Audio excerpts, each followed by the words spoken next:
एक बार तो हमारे एक सीनियर आए, हमें लगा अब एजीएम साहब आ गए, हमारे पास तो कार भी नहीं है। वो हमारे प्रोग्राम डायरेक्टर हुआ करते थे स्टाफ कॉलेज में, तो अच्छी बॉन्डिंग थी। हमने सर को ये सिचुएशन को बारे में बताया कि हमारे पास कार तो है नहीं, कैसे जाएंगे शाम को। ही वाज फीलिंग, यार कैसी बात करते हो, पीछे बैठो, बाइक में चलाऊंगा। We were like so happy कि देखिए कोई सीनियोरिटी, कोई पोजीशन की बात नहीं है यहाँ पे, वी आर लाइक फ्रेंड्स। ऐसी एक एक्टिविटी के दौरान मुझे याद है, मैं डिनर की लाइन में खड़ा हूँ और पीछे से सीजीएम मैडम आई और उन्होंने बोला, I heard that you are going to get married, who is the lucky girl. मुझे अच्छा ही लगा कि देखिए आपके सीनियर्स को आपके बारे में इतना ख्याल है। हम तो सोचते थे कि उन्हें हमारा नाम भी पता है या नहीं। That is a small family of RBI.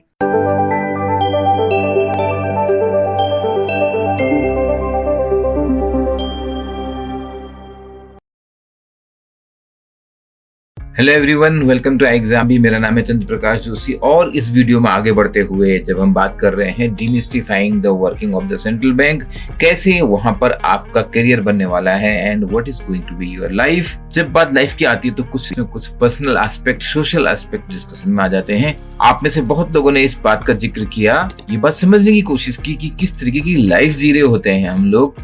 उस डिस्कशन में मैंने शुरुआत करी थी आरबीएससी चेन्नई में, क्योंकि आरबीआई की लाइफ का वो बहुत ही इम्पोर्टेंट फेज हो जाता है, लाइफ टाइम मेमोरी क्रिएट करता है।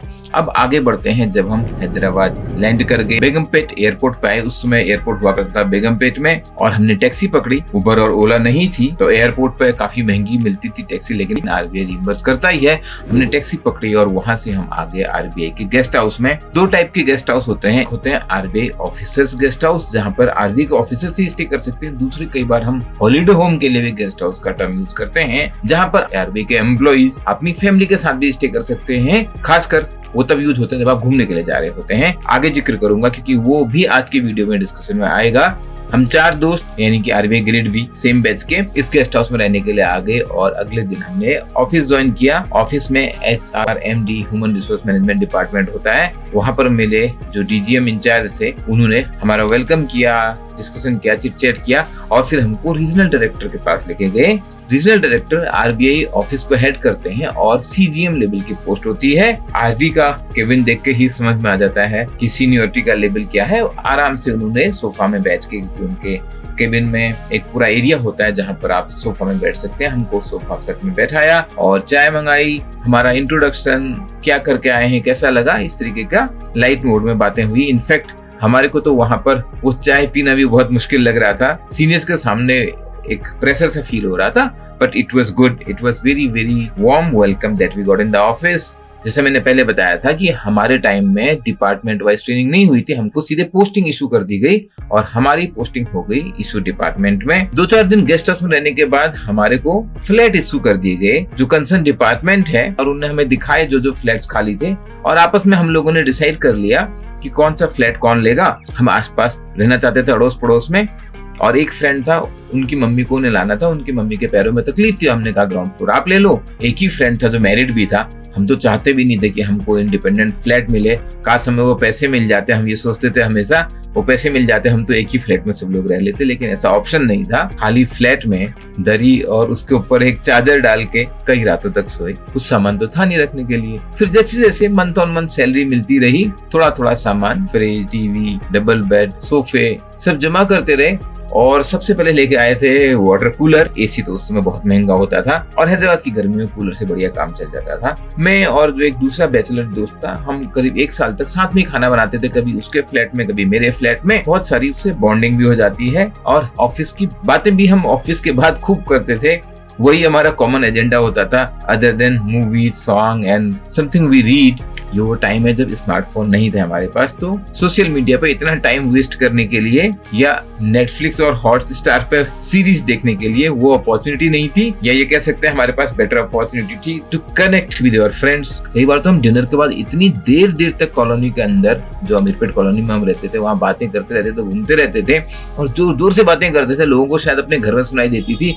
1-2 लोगों ने हमें समझाया ऑफिस में आने के बाद, भाई रात में आप लोग ये लोगों का नाम लेके बातें करते हो और कई बार आप सीनियर लोगों का नाम ले रहे हो, तो बी वेरी केयरफुल, यहाँ ऑफिस तक बातें पहुंच जाती हैं।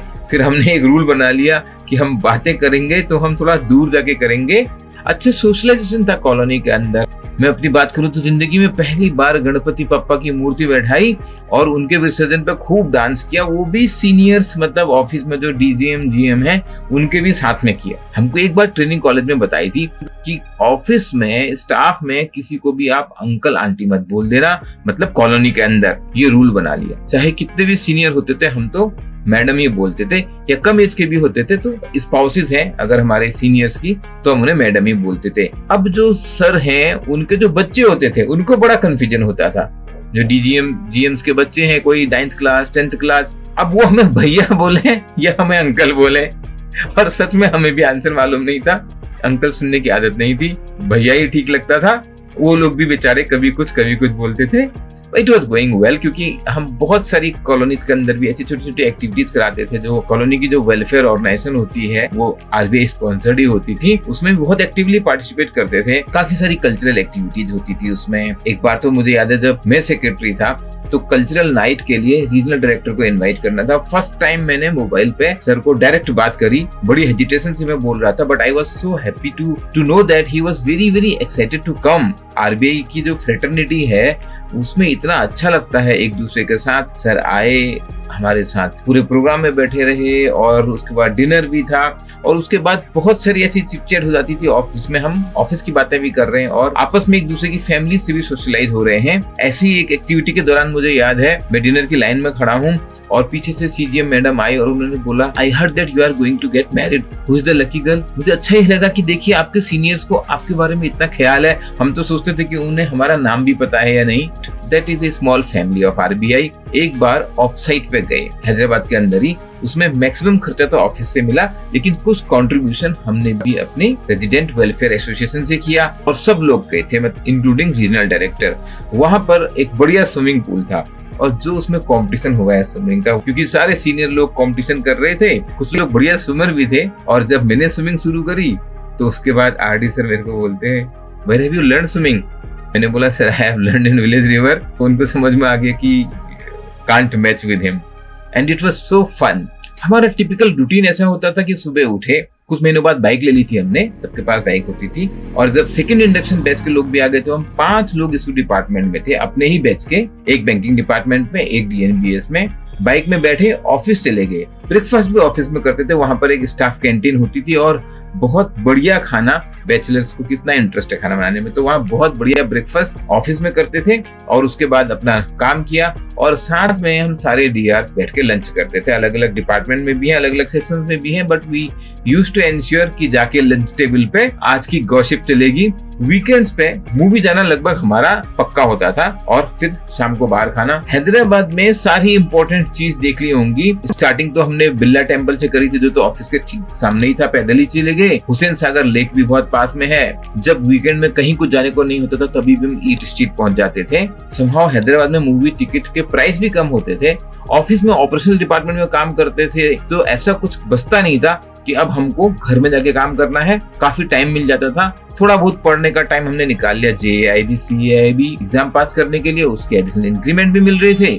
हमारा एक फ्रेंड इनमें से सिविल सर्विसेज का एस्पिरेंट था, वो पहले से तैयारी कर रहा था, वो बहुत सिंसियरली पढ़ाई करा करता था, उसको हम थोड़ा डिस्टर्ब भी ज्यादा नहीं करते थे, and he got selected also. IPS मिल गया उनको, और अच्छी बात ये थी कि आईपीएस ज्वाइन करने के बाद भी नेशनल पुलिस एकेडमी हैदराबाद में है। थोड़े दिनों बाद ये यहाँ पहुंच गए भाई साहब, और हम ऑलमोस्ट महीने 1.5 महीने में इनके पास नेशनल पुलिस एकेडमी में पहुंच जाते थे साथ में। इस लेवल का कनेक्शन था कि इन दोस्त की जो पासिंग आउट परेड रही है नेशनल पुलिस एकेडमी में, उनके कोई घर से आ नहीं पाया, तो उनकी पासिंग आउट परेड में भी मैं और मेरी वाइफ गए थे।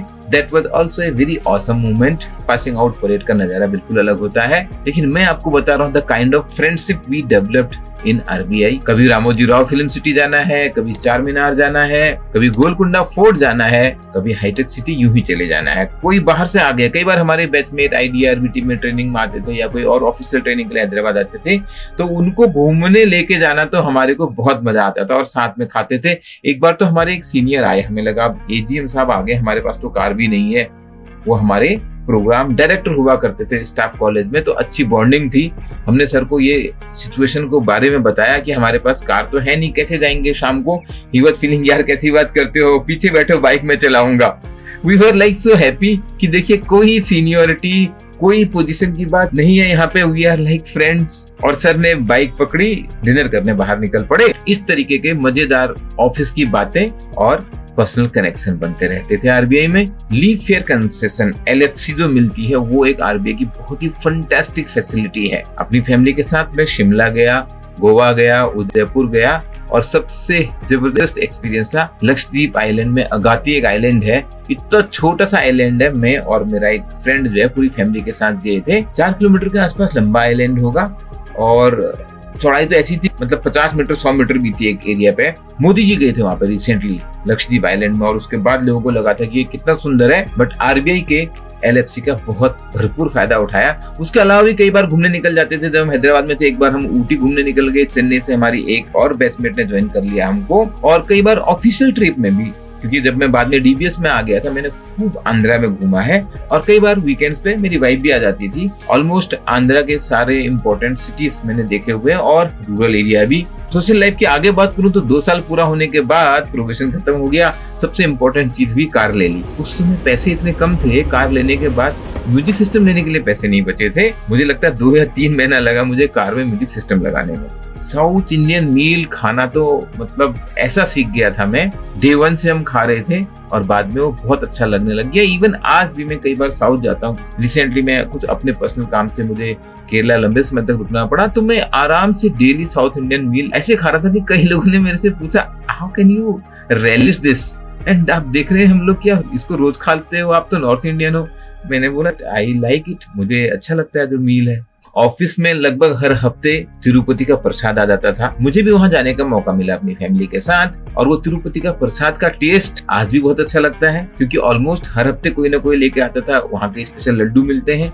ऐसे ही एक बार हम आरबीआई के कुछ ऑफिसर्स के साथ मिलके नागार्जुन सागर डैम चले गए साथ में, और एक बार श्रीशैलम गए, पेरेंट्स आए हुए थे। नई नई चीजें एक्सप्लोर करी। ऑफिस लाइफ भी ऑसम थी और पर्सनल लाइफ भी ऑसम थी। जब हमारा नेक्स्ट बैच ज्वाइन कर गया तब अपने को लगने लग गया कि अब हम ऑफिस में थोड़ा सीनियर हो गए हैं, लेकिन उनके साथ भी इतनी बढ़िया दोस्ती डेवलप हुई, क्योंकि एक बैच जूनियर सीनियर में क्या ही फर्क पड़ता है। बस आरबीआई है तो थोड़ा सर करके बोलने की आदत है, but we have always been like a friend.